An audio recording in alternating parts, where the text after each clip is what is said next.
नमस्कार दोस्तों, आप सभी का स्वागत है अपना चैनल BSEB जंक्शन पे। दोस्तों, जैसा कि आप सभी को पता है कि हम लोग इस चैनल के माध्यम से बिहार में जो आयोजित होता है बिहार बोर्ड एग्जाम यानी 2026 में जो एग्जाम होने वाली है उसी की तैयारी हम लोग कर रहे हैं। तो आज का जो टॉपिक है वो संस्कृत जो चैप्टर है यानी क्लास 10th का जो संस्कृत है उसके दूसरे चैप्टर को हम लोग देख रहे हैं यानी पीयूषम भाग 2 के जो चैप्टर है पाटलिपुत्र वैभव उसी से को हम लोग आज देखने वाले हैं। यानी पाटलिपुत्र वैभव जो संस्कृत का चैप्टर है जहां से एग्जाम में बहुत सारे प्रश्न पूछे जाते हैं उसी चैप्टर को हम लोग देखने वाले हैं। तो आप लोग वीडियो के अंत तक बने रहिएगा क्योंकि इसमें हम लोग इस जो टॉपिक है उसकी पूरी जो है टॉपिक को देखेंगे और साथ में जो 50 नंबर का आपका ऑब्जेक्टिव क्वेश्चन आता है 50 नंबर जो ऑब्जेक्टिव है उसी को साथ में हम लोग करते चलेंगे जिससे आपका तैयारी बेहतर हो जाएगा। पिछले क्लास में हम लोग मगरम पाठ को देखे थे, विस्तार से देखे थे। तो इस जो क्लास है उसमें हम लोग पाटलिपुत्र वैभव जो चैप्टर है उसको हम लोग विस्तार से देखेंगे। इसी तरह हम लोग हर एक चैप्टर को देखते चलेंगे। तो संस्कृत का अभी जो है क्लास स्टार्ट हुआ है, धीरे धीरे आपका जो है हिंदी इंग्लिश सभी जो सब्जेक्ट है उसी का क्लास होता चला जाएगा। तो आप लोग चैनल पे अगर पहली बार विजिट कर रहे हैं, पहली बार जुड़े हैं तो सब्सक्राइब करके बेल आइकन को दबा दें ताकि नोटिफिकेशन आपको समय से मिलता रहे। और साथ ही जो है बहुत सारे जो मॉडल पेपर हैं यानी जो मॉडल पेपर होंगे उस पेपर को भी हम लोग देखने वाले हैं। यानी मॉडल पेपर सभी सब्जेक्ट का जो एक एक है, कैसे प्रश्न पूछा जाएगा, कौन सा टॉपिक से प्रश्न रहेगा, उन सारे बिंदुओं को हम लोग विस्तार से चर्चा कर देंगे। तो आज जो है हम लोग पाटलिपुत्र वैभव को देख रहे हैं। आज का क्लास जो है आपके लिए काफी महत्वपूर्ण है, तो वीडियो के अंत तक बने रहिएगा। अगर आप बिहार बोर्ड परीक्षा की संपूर्ण तैयारी में किसी भी वर्ग की आप तैयारी कर रहे हैं तो इस चैनल से जुड़ सकते हैं। धीरे धीरे आपका जो है हर एक सब्जेक्ट का जो है क्लास यहाँ पे अवेलेबल करवाया जाएगा। तो ये जो है एक शुरुआत है, धीरे धीरे आज आपको बेहतर जो है उत्कृष्ट शिक्षकों द्वारा तैयारी करवाया जाएगा। तो आप चैनल पे बने रहिएगा, अपने जो तैयारी है उस इस चैनल पे छोड़ दीजिएगा, आपका तैयारी जो है बेहतर हो जाएगा। तो चलिए आज का जो टॉपिक है पाटलिपुत्र वैभव उसी टॉपिक को हम लोग देखने वाले हैं। उस टॉपिक को हम लोग देखते हैं कि इसमें क्या कुछ हम लोग देखेंगे। तो देखिए पाटलिपुत्र वैभव आज का जो टॉपिक है उसी को हम लोग देख रहे हैं। तो आप लोग वीडियो के अंत तक बने रहिएगा क्योंकि इसमें हम लोग महत्वपूर्ण जो बातें हैं उसको हम लोग साथ साथ करते चलेंगे। तो आप लोग वीडियो के अंत तक बने रहिएगा क्योंकि आपके लिए जो है एक एक चीज महत्वपूर्ण है। अब देखिए यहाँ पे हम लोग सबसे पहले पाठ परिचय को जानेंगे। यानी आज जो हम लोग पाटलिपुत्र वैभव को देख रहे हैं तो इसमें क्या कुछ मिलने वाला है, क्या कुछ इसमें दिया हुआ है। तो देखिए इसमें बिहार की जो राजधानी पटना है उसके प्राचीन महत्व का निरूपण करने के साथ साथ ऐतिहासिक परंपरा से आधुनिक राजधानी के प्रसिद्ध स्थलों तक का भी निरूपण किया गया है।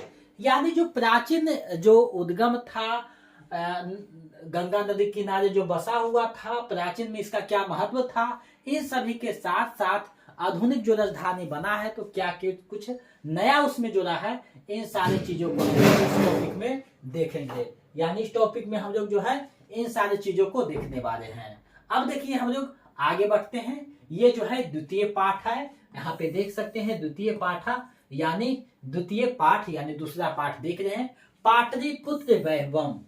अब देखिए पाटलिपुत्र वैभव का अर्थ होता है पाटलिपुत्र का वैभव, यानी पाटलिपुत्र का जो वैभव है उसी को हम लोग देखने वाले हैं। तो एक एक जो संस्कृत का पॉइंट है उसको हम लोग हिंदी देखते चलेंगे और जब आप पूरे टॉपिक को अच्छे से देख लेते हैं, अच्छे से समझ लेते हैं तो इस टॉपिक से जो भी प्रश्न आएगा उसका आप बहुत अच्छे से जवाब दे पाइएगा, कोई परेशानी नहीं होगा। क्योंकि मैट्रिक में आपका जो है जो पहली बार देख रहे हैं उसके लिए तो ये नया चीज है, लेकिन जो अगर पढ़ रहे हैं स्कूल वगैरह में तो वहां उसके लिए नया चीज नहीं है, पुरानी चीज है। तो देखिए आप टारगेट करके चलिए कि अगर यहाँ से जुड़ते हैं तो आपका जो टॉपिक से जो भी प्रश्न रहेगा उसका 99% जो है प्रश्नों को आप जवाब दे दीजिएगा। यानी 99% जो प्रश्न है यही सब जो है चीजें से आएगा। अब हम लोग इसको जो है बारी बारी से देखते चलते हैं। तो देखिए यहाँ पे जो पाटलिपुत्र वैभव है उसके बारे में कहा जा रहा है, जो है तो उसके बारे में कहा जा रहा है कि बिहार राज्यस्य राजधानी नगरम पाटलिपुत्रम सर्वेषु कार्येषु महत्व मधायता। यानी कि इसमें कहा गया है कि बिहार राज्य की राजधानी जो पटना शहर है सभी समयों में महत्वशाली रहा है। 80 इतिहासा सार्ध सहस्त्रद्वय वर्षा परिमिता वर्तते। यानी इसका जो इतिहास है 2500 वर्ष का है, यानी 2500 वर्ष पुराना है। अत्र धार्मिक क्षेत्रम, राजनीति क्षेत्रम, उद्योग क्षेत्रम चा विशेषणे ध्यान कर्षणम। यानी कि यहाँ जो है धार्मिक स्थान, राजनीतिक स्थान और जो है औद्योगिक स्थान विशेष रूप से आकर्षक है। यानी इसमें कहा गया है कि बिहार राज्य की राजधानी पटना शहर जो है सभी समयों में जो है महत्वशाली यानी महत्वशाली रहा है। इसका इतिहास जो है वो 2500 वर्षों का है। यहाँ धार्मिक स्थान, राजनीतिक स्थान और औद्योगिक स्थान विशेष रूप से आकर्षक है।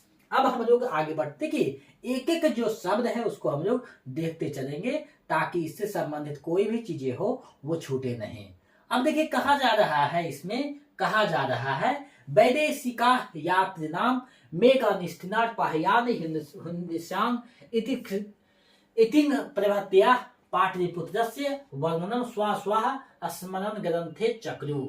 यानी कि कहा जा रहा है कि विदेशी यात्री में जो है मेगास्निद है, फाहियान है, इंसांग है तथा इसिंग आदि ने पटना का वर्णन अपने अपने ग्रंथों में किया है। यानी पाठिस्मिन पाटलिपुत्र वैभव सामान्य सा परिचय बताते। यानी उसका जो वर्णन है अपने अपने ग्रंथ में जो है सामान्य परिचय दिया है। यानी सभी जो है अपने अपने ग्रंथ में पाटलिपुत्र नगर का जो है वर्णन किया है यानी परिचय दिया है।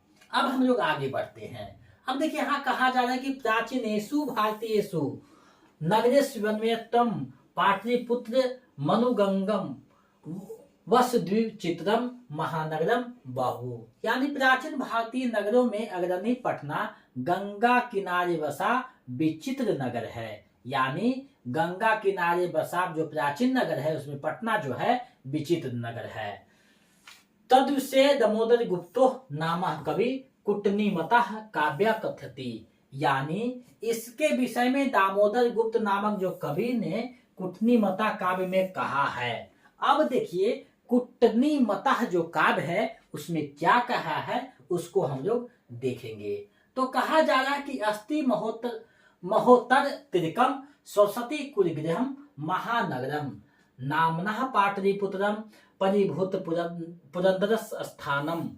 यानी कि इसमें कहा जा रहा है कि पृथ्वी पर पाटलिपुत्र नामक नगर शिक्षा और वैभव की दृष्टि से अति गौरवशाली इंद्रलोक के समान है। यानी कि पृथ्वी रूप पर जो पाटलिपुत्र नामक नगर है वो शिक्षा यानी सरस्वती कुल गृहम यानी शिक्षा, महानगरम कुल गृहम यानी इसमें कहा जाए कि शिक्षा और वैभव में जो की दृष्टि से जो है अति गौरवम यानी परिभूत पुरंदर, पुरंदर मतलब होता है इंद्र, यानी इंद्र लोक के समान है। अब देखिए दामोदर गुप्त अपने पुस्तक में कुटनीमता में बताते हैं कि पाटलिपुत्र नगर जो है ये पृथ्वी पर है जहाँ शिक्षा और वैभव का अति गौरवशाली ये जो है इंद्र लोक के समान है। अब देखिए पाटलिपुत्र नगर का जो तुलना है वो किससे कर रहे हैं, इंद्र लोक से कर रहे हैं।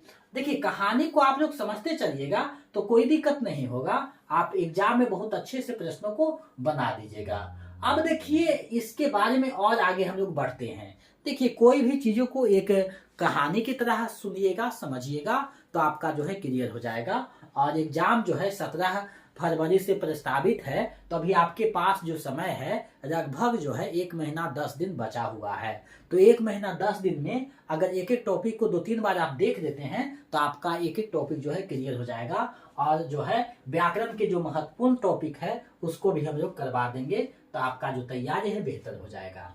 देखिए इसमें कहा जा रहा है कि इतिहासे सुजते यथा गंगा तीरे बुद्ध कार्य पाटलिग्राम स्थिता आसित। यानी कि इसमें कहा जा रहा है कि इतिहास में सुना जाता है कि भगवान बुद्ध के समय गंगा नदी के तट पर पाटली नामक ग्राम अवस्थित था। यत्र च भगवान बुद्धा बहुकृतवा समागता, और भगवान बुद्ध जो है कई बार आए थे। यानी पाटली ग्राम जो था बुद्ध के समय जो था वहां बुद्ध जो है कई बार आए थे। तेन कथित मासित यद ग्रामोयम महानगरम भविष्यति किंतु करहस्य अग्निदहस्य जलपुरस्य चा भयात सर्वदकांता भविष्यति। उनके द्वारा कहा गया था कि यह गांव महानगर होगा, लेकिन लड़ाई झगड़ा अगलगी और बाढ़ के भय से हमेशा घिरा होगा।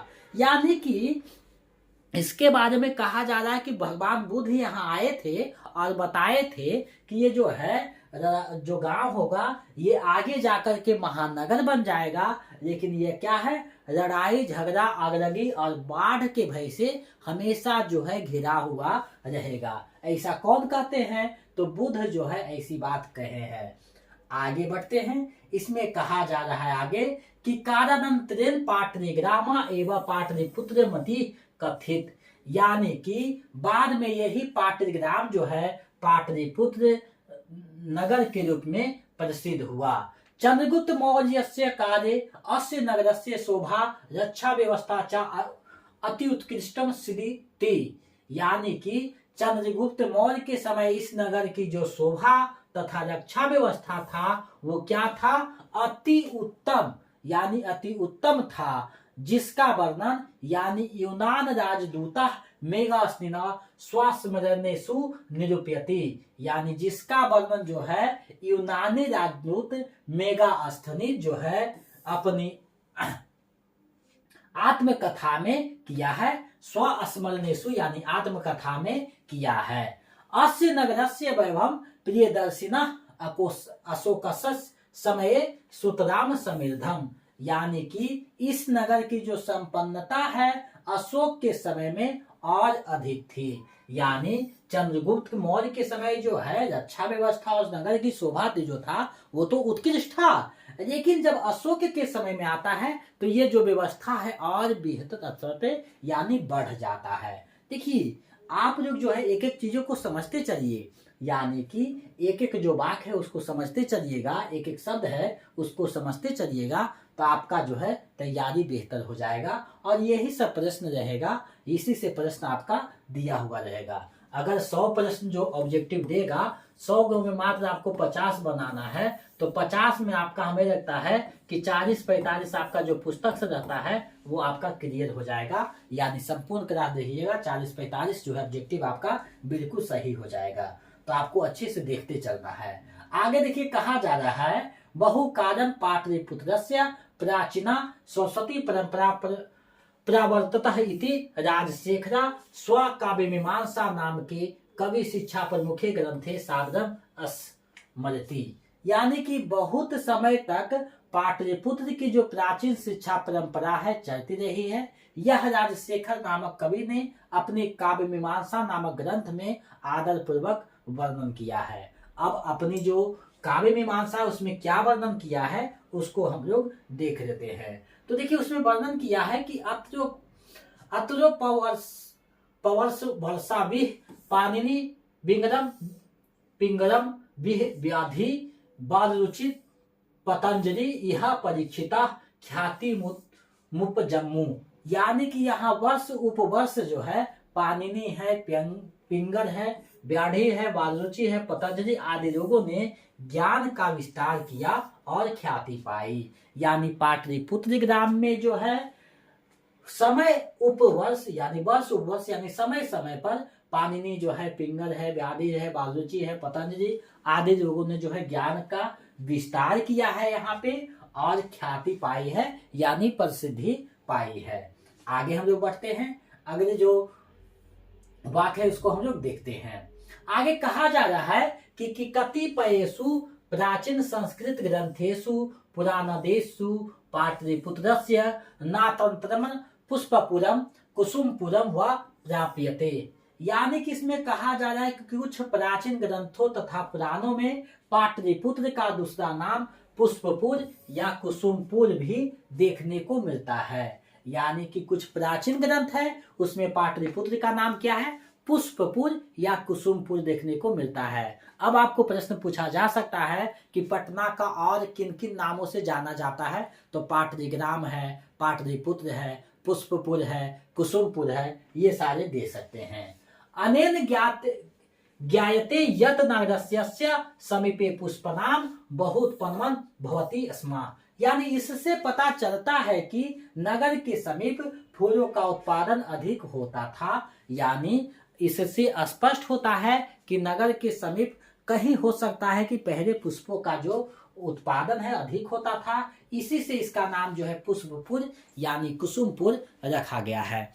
तो ये जो है आपके जो है टॉपिक में कहा जा रहा है उसी को हम लोग देखते चल रहे हैं। जो चीजें लिखा होगा उसी को हम लोग हिंदी में समझते चलते हैं। देखिए संस्कृत में नंबर उठाना बहुत इजी होता है, बहुत आसान होता है। बस कुछ कुछ बातों को आप ध्यान दीजिएगा तो आपका नंबर बहुत अच्छे से उठ जाएगा, यानी बेहतर स्कोर हो सकता है। कहा जा रहा है कि पाटलिपुत्र मेति शब्दोपि पाटल पुष्पानाम पुपुत्रिका रचनामश्रित्य प्रचलिता शरत्काले नगरेस्मिन् कौमुदी महोत्सवः इति महान समारोहा गुप्त वंशासंस्कारे अति प्राच्य प्रचलिता। यानी कि इसमें कहा जा रहा है कि पाटलिपुत्र शब्द भी गुलाब फूलों के नाम का आश्रय लेकर रखा गया है, ऐसा पुत्रिका रचना में वर्णित है। यानी पुत्रिका जो रचना है उसमें ऐसा वर्णित है। और क्या है, गुप्त वंश के शासनकाल में इस नगर में जो है शरद ऋतु में कौमुदी महोत्सव अति प्रचलित था। अब यहाँ से प्रश्न दे देगा कि कौमुदी महोत्सव किस ऋतु में मनाया जाता था, तो शरद ऋतु में मनाया जाता था। यानी कौमुदी महोत्सव जो है शरद ऋतु में किसके शासनकाल में, तो गुप्त वंश के शासनकाल में मनाया जाता था। तो ये एक एक चीज को आपको बताना नहीं पड़ेगा, हर एक जो पंक्ति है उसमें प्रश्न छुपा हुआ है। आगे कहा जा रहा है कि तत्र सर्वे जना आनंद मग्नम अभुवन। यानी कि इस अवसर पर सभी लोग क्या है अति प्रसन्न रहते थे। संप्रति दुर्गा पूजा अवसरे तदृशा एवं समारोहा दृश्यते। इस समय दुर्गा पूजा के अवसर पर वैसा ही दृश्य देखने को मिलता है जैसा शरद ऋतु में कौमुदी महोत्सव होता था, वैसा ही दृश्य अभी क्या है दुर्गा पूजा के अवसर पर देखने को मिलता है। अब हम लोग आगे बढ़ते हैं। समझने में हमें नहीं लगता कि कोई परेशानी हो रहा होगा, क्योंकि एक एक चीजों को हम विस्तार से बताते चले जा रहे हैं। आगे देखिए कहा जा रहा है कि काल चक्र वसद यद्यपि मध्यकाले पाटलिपुत्रम वर्ष सहस्त्र परिमितम जीर्ण तृणभूता तस्य संकेत अकेशु साहित्य ग्रंथेषु मुद्रा राक्षसदिषु लभ्यते। यानी कि समय परिवर्तन के कारण मध्यकाल में पाटलिपुत्र 1000 वर्षों तक पिछड़ा रहा। और क्या है इसकी जानकारी जो है अनेक साहित्यिक ग्रंथों एवं मुद्राराक्षस नाटक में मिलती है। मुगल वंश कार्य अस्य नगरस्य समुद्धारो जाता। यानी मुगल शासन में इस नगर का विकास हुआ। अंग्रेज शासन कार्य चा पाटलिपुत्रस्य सुतरम विकासो जाता। यानी कि अंग्रेज शासन काल में इस नगर का काफी विकास हुआ है। यानी इस नगर मतलब किसका, पाटलिपुत्र नगर यानी पटना का अधिक विकास हुआ है। आगे देखिए आज कहा जा रहा है कि नगरमेदम मध्यकाले एव पटनेति नामना प्रसिद्ध मगात। यानी कि यह नगर मध्यकाल में ही पटना नाम से प्रसिद्ध हुआ। अयम चा शब्दा पतनमिति शब्दार्थ निर्गता। और यह जो शब्द है पतन शब्द से बना है, यानी पतन शब्द से बना है। नगरस्य पालिका देवी पटन देवीति अद्यापि पूज्यते। और नगर का पालन और रक्षा करने वाली पटन देवी आज भी पूजी जाती है। यानी पटना नगर की पालन और रक्षा करने वाली जो पटन देवी है आज भी पूजी जाती है। ऐसा ये चीज में यानी ये टॉपिक में ऐसा बताया गया है। अब हम लोग आगे बढ़ते हैं और जो है आगे देखते हैं। कहा जा रहा है इसमें देखिए आगे कि संप्रति पाटलिपुत्रम अति विशालम वर्तते बिहारस्य राजधानी चास्ति। यानी इस समय जो है पाटलिपुत्र अर्थात पटना नामक नगर अति विशाल और बिहार राज्य की राजधानी है। यानी इस समय जो पटना नगर है अति विशाल है और बिहार राज्य की राजधानी है। अनुदिनम नगरस्य विस्तार भवति, और इसका विस्तार आए दिन इसका विस्तार हो रहा है। अश्वोत्तरस्याम दिशि गंगा नदी प्रवहति, और इस नगर की उत्तर दिशा में यानी गंगा नदी बहती है। यानी पटना नगर के उत्तर दिशा में गंगा नदी बहती है। तस्य उपरि गांधी सेतु नाम एशिया महादेशस्य दीर्घतमः सेतु केंचित रेलयान सेतुरपि निर्मीयमानो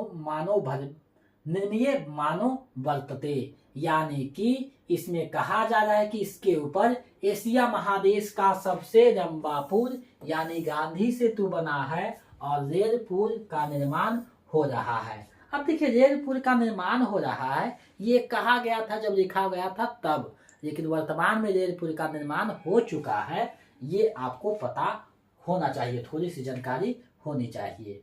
आगे देखिए कहा जा रहा है इसके बारे में और देखिए क्या है। नगरेस्मिन् उत्कृष्टा संग्रहालय उच्च न्यायालय सचिवालय गोलगृहम तारामंडलम जैविक उद्यानम मौर्यकालिक अवशेषा महावीर मंदिरम इत्येते दर्शनीय सन्ति। यानी कि इसमें कहा जा रहा है कि इस नगर में उत्कृष्ट क्या है, संग्रहालय है, उच्च न्यायालय है, सचिवालय है, गोलघर है, तारामंडल है, जैविक उद्यान है और साथ ही क्या है मौर्यकालिक जो है अवशेष है और महावीर मंदिर जो है अति दर्शनीय है। यानी क्या है, दर्शनीय स्थल है यानी देखने योग्य है। प्राचीन पटना नगरे सिख संप्रदायस्य पूजनीयम स्थलम दशम मुगलो गोविंद सिंहस्य जन्मस्थानम गुरुद्वारेति नामना प्रसिद्धम वर्तते। और इसमें कहा जा रहा है कि प्राचीन नगर जो पटना नगर में जो है सिख संप्रदाय के जो पूजनीय स्थल गुरुद्वारा और 10वें गुरु गोविंद सिंह का जन्म स्थान है। तत्र देशस्य तीर्थयात्रिनम दर्शनार्थ मयंती। यानी कि यहाँ देश के विभिन्न क्षेत्रों के तीर्थयात्री जो है दर्शन के लिए आते हैं। यानी विभिन्न देश के यात्री जो है देश के और विदेश के भी दर्शन करने के लिए पटना यानी पाटलिपुत्र जो है आते हैं।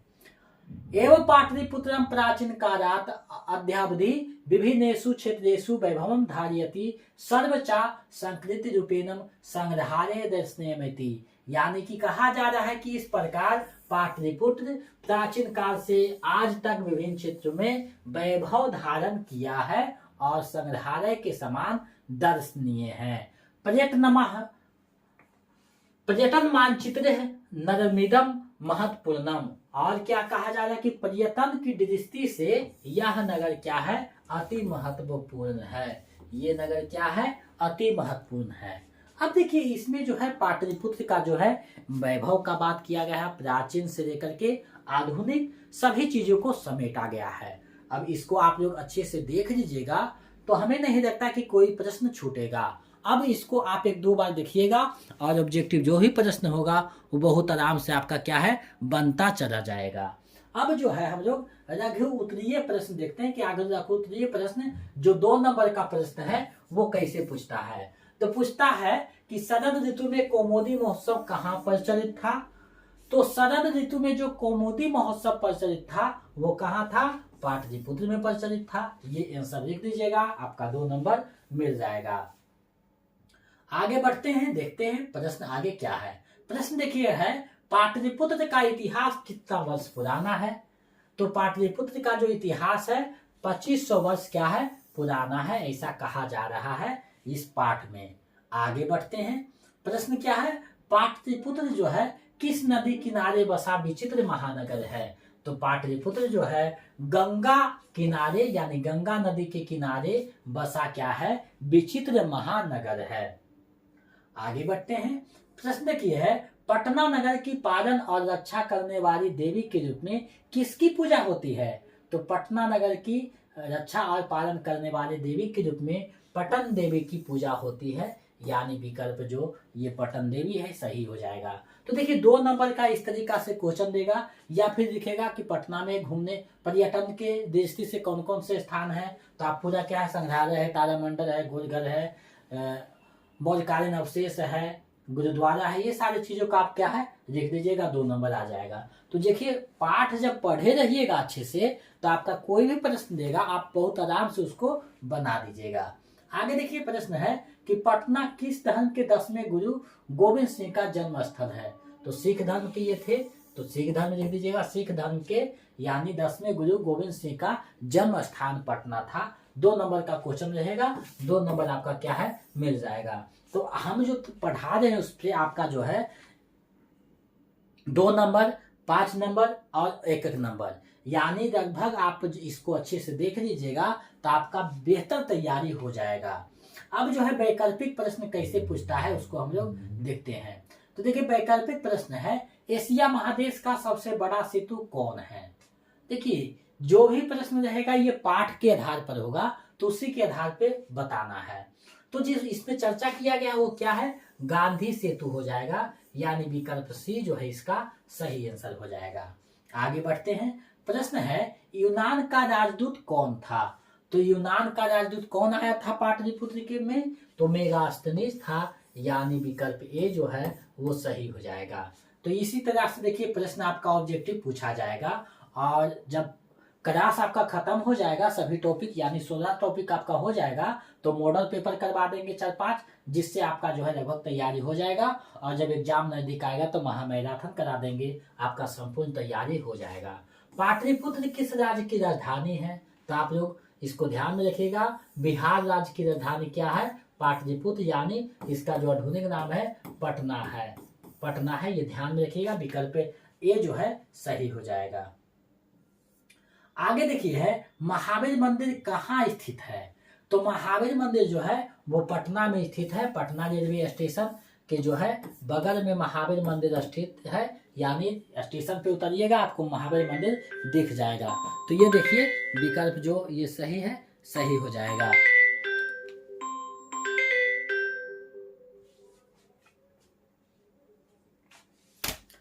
आगे बढ़ते हैं, अगले जो है प्रश्न उसको देखते हैं। नगर की पालिका देवी कौन है, यानी नगर की जो पालिका देवी है वो कौन है, तो पटन देवी है। ऊपर में चर्चा किया गया था। ये देखिए बिल्कुल सरल प्रश्न, अगर आप ऊपर देखेंगे तो बिल्कुल आराम से बना दीजिएगा।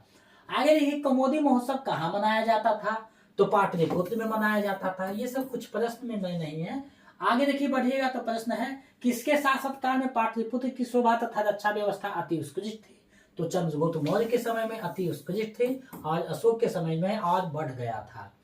आगे देखिए प्रश्न है पाटलिपुत्र का नामांतरण क्या है, तो पाटलिपुत्र का और जो नामांतरण किया गया वो कुसुमपुर और क्या है पुष्पपुर, पुष्पपुर जो है किया गया है। तो विकल्प डी जो है इसका सही हो जाएगा। आगे बढ़ते हैं। कुटनी मता के रचनाकार कौन है, तो ऊपर चर्चा किया गया था, दामोदर गुप्त के रचनाकार हैं। विकल्प बी सही हो जाएगा। देखिए ऑब्जेक्टिव प्रश्न हम चाहेंगे तो बहुत सारे प्रश्न करवा देंगे, लगभग 50 प्रश्न इसमें बना देंगे, लेकिन जो महत्वपूर्ण है उसी को देखते चलना है, क्योंकि ऊपर हम लोग विस्तार से पढ़ दिए हैं। चंद्रगुप्त किस वंश का संस्थापक था, तो मौर्य वंश का संस्थापक था। विकल्प ए सही हो जाएगा। आगे देखिए सिखों के 10वें गुरु कौन थे, तो गुरु गोविंद सिंह से, जिसका जन्म जो है पटना में होता है, पटना में इनका जन्म होता है। और ये किस धर्म से संबंधित थे, तो सिख धर्म से संबंधित थे। तो ये ध्यान में रखिएगा, सिख धर्म से संबंधित थे। आगे बढ़ते हैं, यानी अगले जो प्रश्न है उसको हम लोग देखते हैं। अगला प्रश्न क्या कहता है, तो पाटलिपुत्र का बुद्ध काल में नाम क्या था, तो बुद्ध काल में जो इसका नाम है पाटलिग्राम इसका नाम था, यानी विकल्प सी जो है सही हो गया। तभी ना बुद्ध उपदेश देते हैं, कहते हैं ये जो पाटलिग्राम है आगे जाकर के महानगर बनेगा, और यहाँ क्या है लड़ाई झगड़ा बाढ़ ये जब जो समस्या इससे घिरा हुआ रहेगा।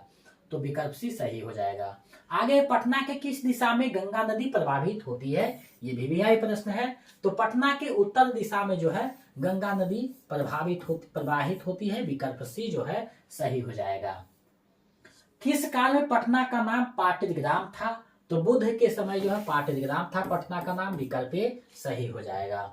आगे देखिए प्रश्न है, गोलघर कहाँ अवस्थित है? तो गोलघर जो है पटना में अवस्थित है, पटना का गोलघर प्रसिद्ध है, विकल्प ए जो है सही हो जाएगा। आगे पाटलिपुत्र का इतिहास कितना वर्ष पुराना है? तो देखिए इसमें चर्चा किया गया था कि 2500 वर्ष जो है इसका इतिहास जो है 2500 वर्ष पुराना है, विकल्प ए सही हो जाएगा। कुछ और प्रश्न है, जैसे किस काल में पटना का नाम प्रसिद्ध हुआ? तो मध्यकाल में जो है पटना का नाम ज्यादा प्रसिद्ध हुआ है, मध्यकाल के समय, यानी विकल्प बी जो है सही हो जाएगा। और आगे प्रश्न है, गांधी सेतुपुर कहाँ अवस्थित है? तो पाटलिपुत्र यानी पटना में अवस्थित है, पटना में ये अवस्थित है। दोनों में से कोई भी विकल्प रहेगा, इसको आप टिक कर दीजिएगा। आगे है कि पटना शब्द की किस शब्द से उत्पत्ति हुई है? तो पतनाथ यानी पतनाथ से हुआ है, पत्तन पत्तन शब्द से उपस्थित जो है उत्पत्ति हुई है, तो ये ध्यान रखिए, पतनाथ यानी पतन। आगे बढ़ते हैं, वीडियो का अंतिम प्रश्न है, पाटलिपुत्र में किस महापुरुष की जन्म स्थली है? तो पाटलिपुत्र में जो है आप जानते हैं गुरु गोविंद सिंह का जो है जन्म स्थली रहा है, विकल्प सी सही हो जाएगा। तो ये जो आज का जो टॉपिक था, यानी आज का जो टॉपिक था पाटलिपुत्र यानी पाटलिपुत्र वैभव, उसको हमने बेहतरीन तरीका से आप लोगों के समक्ष प्रस्तुत किया है। हमें पूरा विश्वास है कि आपकी तैयारी को गति प्रदान करेगा, आपकी जो तैयारी है उसको बेहतर करेगा। तो आप इसको 1 2 बार 3 बार देख लीजिएगा, आपका संपूर्ण तैयारी हो जाएगा। और इसी से संबंधित कुछ और चीजें रहेगा मॉडल पेपर में देख लेंगे। तो संस्कृत का आपका लगभग तैयारी हम जो है 1 से 1.5 महीना जो बचा हुआ है उसमें बेहतर करवा देंगे। आपको चिंता करने की जरूरत नहीं है, सिर्फ चैनल पे बने रहना है। और साथ ही आपका हो सकता है आगे हिंदी का भी हो और जो है सब्जेक्ट है उसका भी होता चला जाएगा। तो आप लोग चैनल पे बने रहिएगा। अगर पहली बार चैनल पे आए हैं तो सब्सक्राइब करके बेल आइकन को दबा दीजिएगा, ताकि नोटिफिकेशन आपको मिलता रहे। और जो है आगे जाकर लाइव क्लास भी चलेगा, तो उसमें आप लोग जुड़िएगा और आपसे सवाल जवाब भी होगा, तो उसमें कीजिएगा। तो आज के लिए बस इतना ही, अब आपसे विदा लेते हैं। जय हिंद।